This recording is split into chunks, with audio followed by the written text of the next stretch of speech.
Welcome to T-Bone's Best of Roanoke show. Music, comedy, and conversation featuring HB, the Honey Badger. Honey Badger don't care. Now, on with the show. All right, this is Radio Free Roanoke, and this is episode 171. T-Bone's Best of Roanoke show. HB? Yeah. Say hello to your big brother, Fred. Hey, Fred. Thanks for joining us. Very good evening to you folks there in Virginia. Here from the great American Southwest in Phoenix, Arizona. That's right. Yeah, and this is our third annual Holley Super Bowl of college football teams. And I was telling HB right before the show, I love to match wits with you and see what you're going to come up with this year. So what we'll do is we'll do the top 25. When we get down to the top 5, we'll dig into them in detail because there's a lot to discuss. And then we'll talk about a Heisman Trophy winner.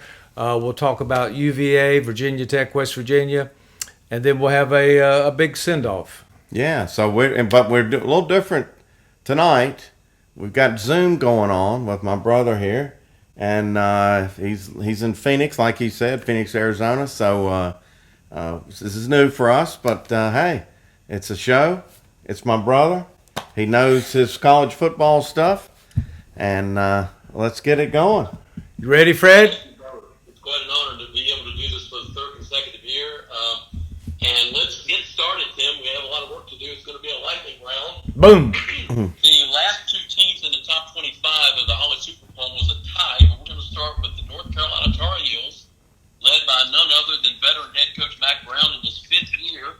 He will be 72 years old when that ball is kicked off down in Charlotte for the opener against the none other than the Shane Beamer-led South Carolina Gamecocks. If he wins that game, the rest of the season suddenly looks easier. And I look forward to this team's defense being significantly improved because they did lose their last 4 last season. Okay. 9 straight.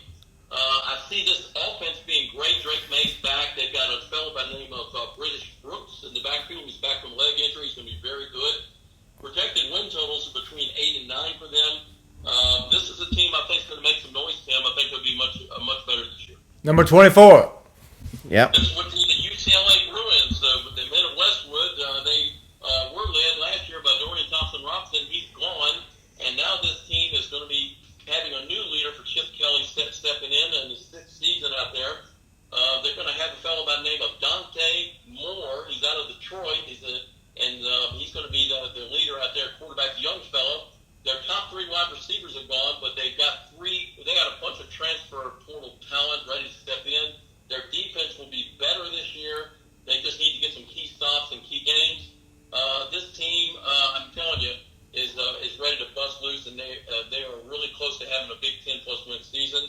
I see the Bruins having a really better season than their predictions would indicate. Number 23. Number 23.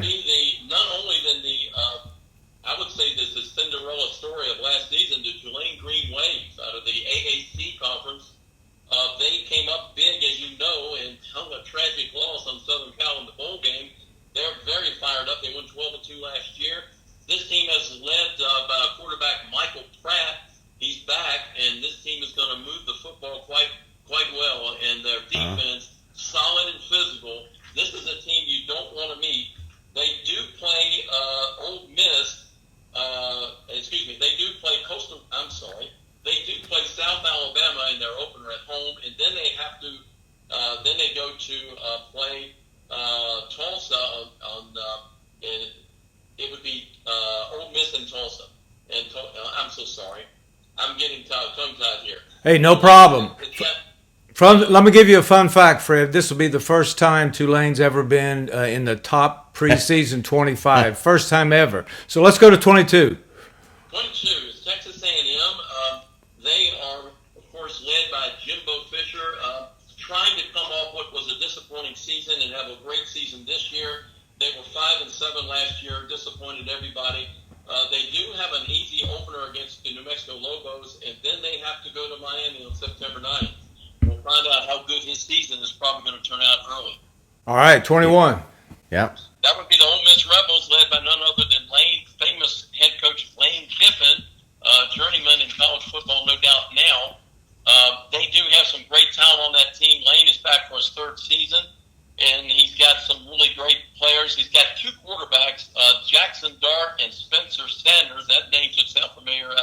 Pac-12. This is a team that will move the football well on the ground. They will throw it well. Their defense will become more physical. I see this team being a factor this year. And they do open against Mercer at home. And then, of course, they do go to Tulane in that all-important second game on September 9th. Okay. 20. Number 20. Number 20 would be none other than Johnson Smith's Oregon State Beavers, which are now part of what will be the future Pac-4. They were 10-3 last year. Another Cinderella team to speak about. He's in his sixth year there, Jonathan Smith. And this is a gritty team, physical. Their quarterback is going to be Ben Goldbranson. He definitely has got some experience under his belt. They will grind the football out. They will slow you down on defense, and they're just one of those times. They're the new Wisconsin of the now Pac-12. Okay. 19. 19. 19 would be none other than the Oklahoma Sooners. Also went the same way as the Texas A&M Aggies last year. Disappointing season, of course, with one of my favorite folks in college football, Brent Venables, coaching. But I can guarantee you this team will rectify their situation quickly. Brent's in his second season there. They have had too many close losses last year, and so I do see this team making up for that. They have a bevy of transfer talent stepping in, and I just see this team doing some great things. They also have Dylan Gabriel, the transfer, of course, from UCF, leading their offense. The number of my favorite pro football player, Roman Gabriel, number 18. Yes, number 18 would be the Wisconsin Badgers. Another team who's coming off a semi-disappointing season for them at 7-6 last year. Luke Fickell comes in for his first season there, and so this is a team that historically is physical. They will be physical this year, but Luke is stepping up their offense. You're going to see a fast-paced offense out of this Badger team. How well they do? Well, it depends on the transfer portal talent they have. They do have running back Braylon Allen back, and their key game is at Illinois on October 21st. And, of course, they do play Ohio State and Iowa along the way. They do not get Michigan or Penn State. That's a major break for this program to have a good comeback here. All right. 17. 17. Fred.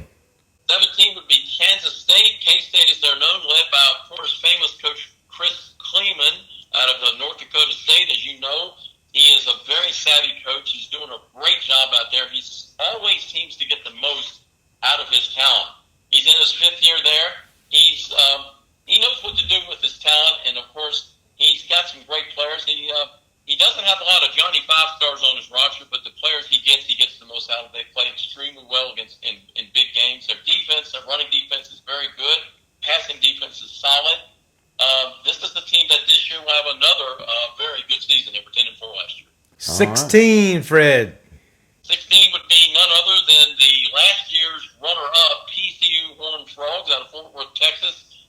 And head coach Sonny Dykes, of course, in his second year there, he had quite a Cinderella year last year. Okay, so you lost the national championship 65-7. But guess what? You're in a pretty select group. Only Bama, Georgia, Ohio State, Clemson, and LSU and Oregon are in that group with TCU.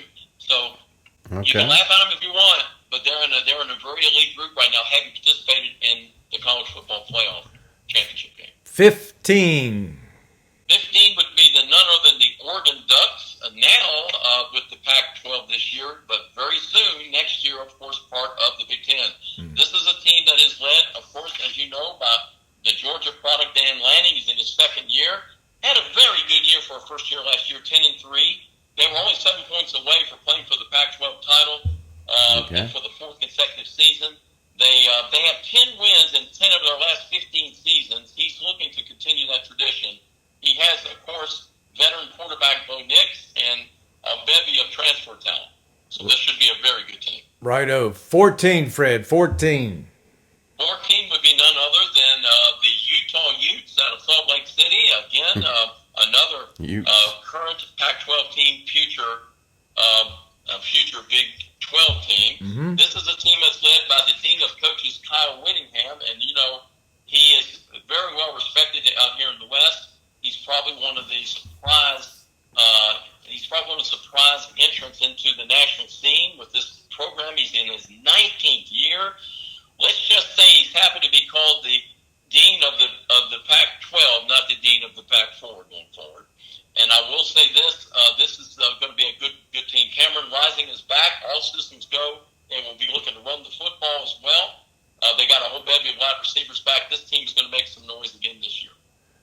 13, Fred, 13. 13 would be none other than that team that has the Golden Dome as their symbol, Notre Dame, the Fighting Irish. Oh. Coming in number 13 with Marcus Freeman in his second year. He had a very scary rough start, if you remember, last season. He had a loss to Oklahoma State, then he lost to Ohio State and Marshall, then Stanford, and then they won 7 of their last 8. So this team found itself, but guess who they have at quarterback? You might remember this name if you're in ACC country. What? How about Sam Hartman? He's from Wake Forest. He will be leading the Irish attack. I see this team being really taking a step up on offensive leadership. And the former quarterback, Tyler Buckner, transferred to Alabama. Drew Pine is at Arizona State right now. So this is going to be a team that's got some depth on defense. Their anchors are back. Again, they're going to have a very up year. They had 9 full record last year. Very nice. 12, Fred, 12. Number 12 is the Washington Huskies. And this is a team that, honestly, of all the West Coast teams, Washington made the biggest improvement last year from where they were the year before. Their head coach is Kalen DeBoer. He's in his second year. And, of course, all he did was take the Huskies from 114th on offense in the nation to number 4 offensively in total offense. So that is a big feat by itself. They do have some excellent talent coming back. Their quarterback sensation, you might remember this name, Michael Penix Jr. Of course, you know, he left Indiana to join them. And, he will be back on the field this year, and he's 100% healthy. They do have some really great defensive players up there playing for them. The Huskies, again, are known to be a very, very physical team. They do get a key game against Utah in Seattle on November 11th. That might determine their season. That brings us to 11. It would be none other than your next-door neighbor there, the University of Tennessee Volunteers out of the SEC, of course, led by head coach Josh Heupel. He's in his third year there. They definitely went up, and of course, the season actually went up in Old Smoky in South Carolina last year. However, Tennessee is going to make a very strong return. You know, they did lose some games, pretty decisive ones late in the season. They've got the new offensive coordinator, Alex Golish. He was the head man at USF, and so he's going to be leading that offense. And, of course, quarterback Joe Milton is ready to go to take over former quarterback Hendon Hooker, former Hokie. This team is going to make some noise. I think the big thing, and they're loading up for Bear because they haven't beaten Bama in a while, and they're looking forward to that game, the big matchup of the Alabama-Tennessee. All right. And the first opponent is UVA. It would be, and that game is being played at Nissan Stadium in Nashville, and let's just hope UVA can make a game of it. You know, they're kind of a sentimental team this year for a lot of reasons. Obviously, you know, the tragedy in Charlottesville last year. Righto. All right, let's crack the top 10. Number 10. Number 10 would be none other than the Texas Longhorns, of course, led by none other than Steve Sarkisian. He's in his third year there. They just probably need to win those pesky close games that they seem to lose every year. They lose several of them. Last year they were 8-5. But they have, at this point, with all the talent they've amassed there, and of course, as you know, Arch Manning is on the sidelines studying the offense. But they're going to be fine this year. The quarterback and leadership is going to be fine. They're going to be a team that's going to be, I think they're going to start hitting their potential in stride this year. They're going to be a 9 or 10 win team. They have a lot of great transfer portal talent, and Austin is buzzing about what this team is going to be able to do this year. The big game, of course, is when they go to Alabama September 9th. Righto. Number 9, Fred. Clemson Tigers, and of course, led by none other than Mr. Dabo Sweeney, already a legend right now in college football with the success he's had, of course, in recent years. The Tigers are going to be fielding a different quarterback this year. Of course, they've done a lot of good things with their offense since Mr. DJ Ugalele he's off to Oregon State of the Pac-4. So they now have quarterback Cade Klubnik. They're very high on him. He's a superstar recruit. They're working with him. They got Will Shipley back as a backup quarterback. Both are talented. The run D needs to get a little bit more consistency, but this is a team that's going to make their presence known in the ACC, and I think this year their offense will actually be better. They were 11-3 last year. All right, Crazy 8, number 8. What we got? We got Florida State University, the Seminoles, and of course this is a team that Mike Norvell's been working on, as you know, for a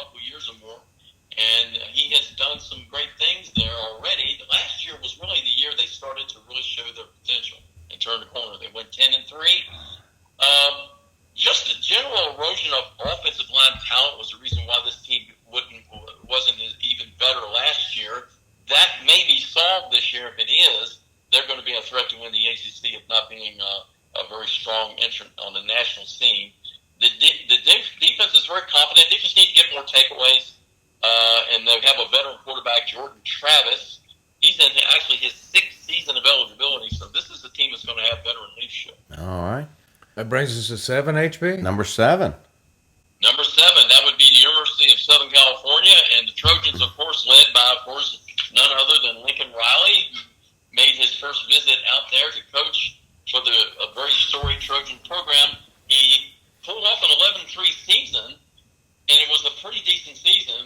He's got Cliff Kingsbury out there as an offensive consultant, so we'll see how that works. Caleb Williams, of course, Heisman winner, is back to lead the offense.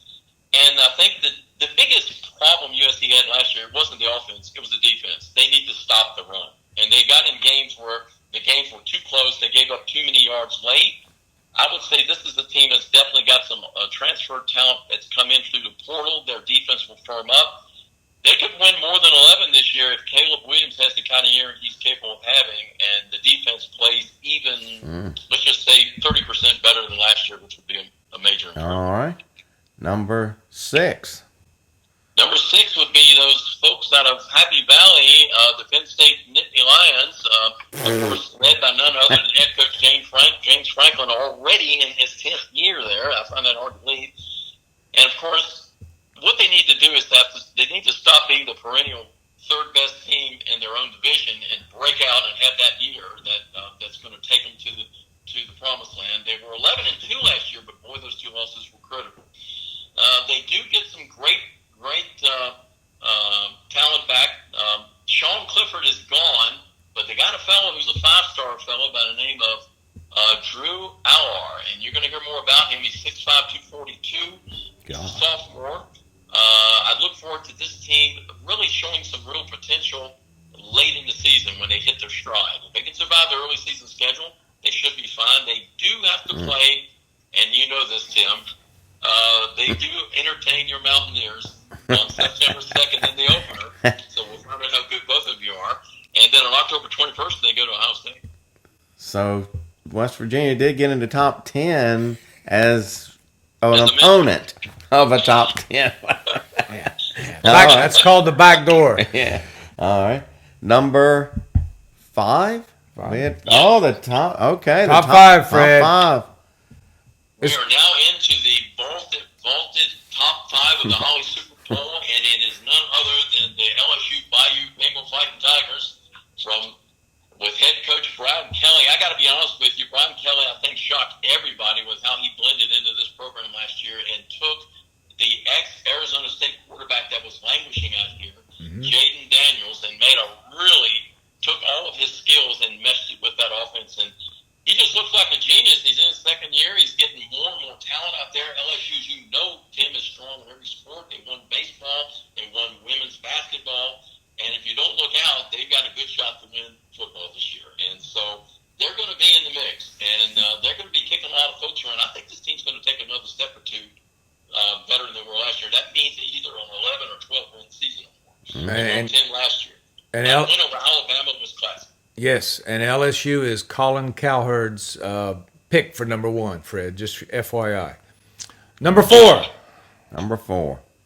Number 4 would be none other than the Crimson Tide of Alabama. Of course, that famous West Virginian, Mr. Nick Saban, still leading this team.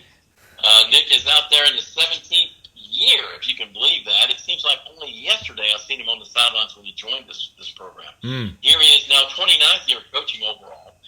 He is, of course, none short of legend here on this program. But the bottom line is, Bama continues to recruit well. The difference meaning they're not getting quite the quantity of 5-stars they were getting. They're splitting them up with other programs. But the 5-stars they're getting, if they use them well, and they have Jalen Milroe now at quarterback. He'll probably be the starter because he won the Arkansas game late last year with 91 rushing yards.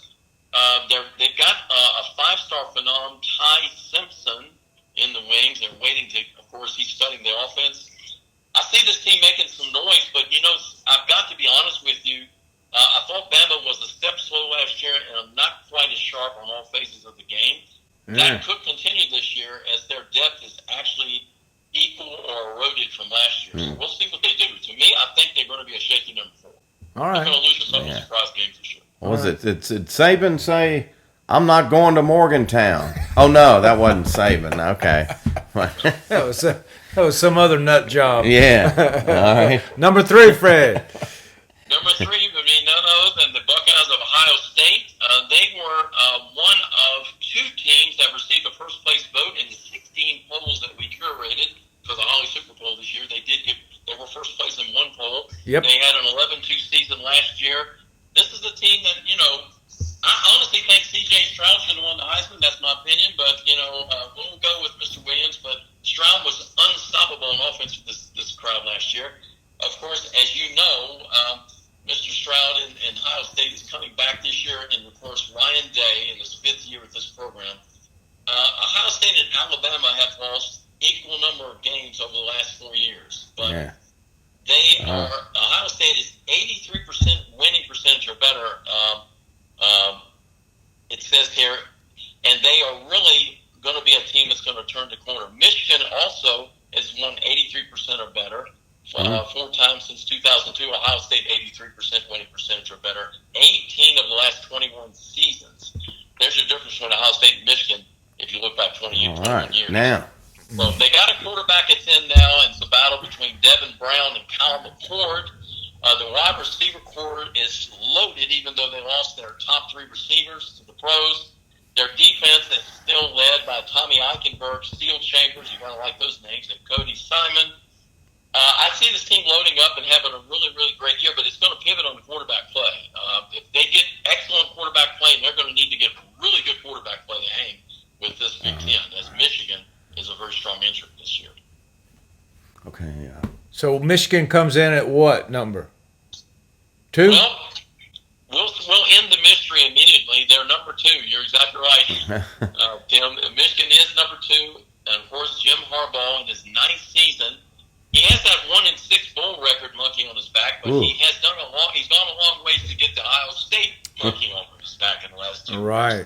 Okay. I like the fact that he just keeps punching away and going at it.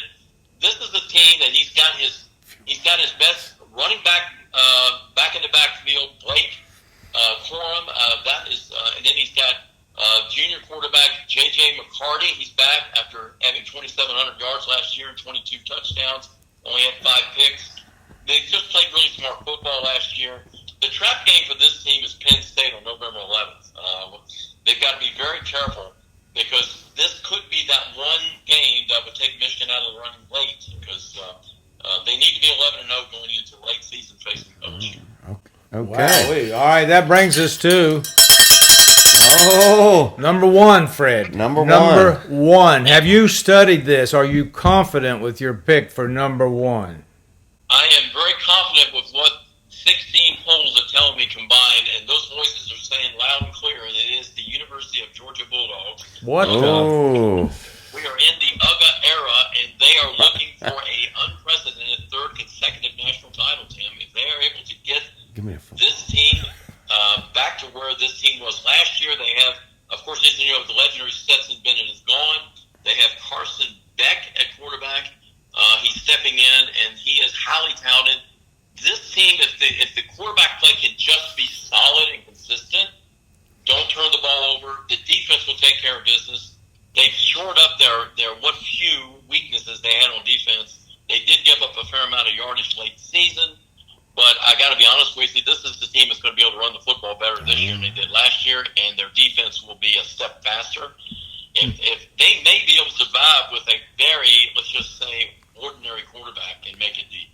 This is how good this team is. And this team has an answer at every position. And according to Paul Feinbaum, they have one of the weakest schedules, strength of schedules. Wow. So They do, and I want to. Speaking of strength of schedule, and I respect Mr. Feinbaum quite a bit.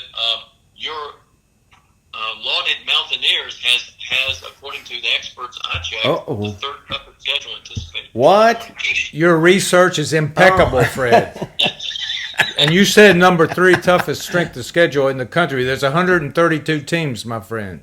Yes, it is. And that's true mentions for the Mountaineers if you're counting. And of course, you only got one last year, so Thank you, Fred. I appreciate that. Entertainment. Yeah, thank you. All right. Now, the strength of schedule, let's just finish up on that. We've got the third toughest. Yeah, there's 132 teams. We've got the third toughest. UVA, they've got the 19th toughest. Wow. So that only leaves Virginia Tech, where you're a proud graduate of. So what would their ranking be out of those 132 teams? Would 67 sound right to you? Because that's what Sports Illustrated It sounds better than the says. 78 that I was thinking before you said that. Well, anyway, Fred, for the winner of the whoever loses the most among the UVA, Virginia Tech, WVU teams, we've got a special trophy for them, which you can see on screen.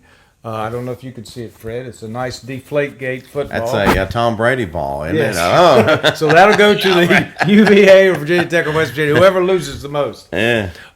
So, I think, Tim, our three favorite schools, UVA, Tech, and of course West Virginia, not to be left out, I think all three of our teams are going to be challenged.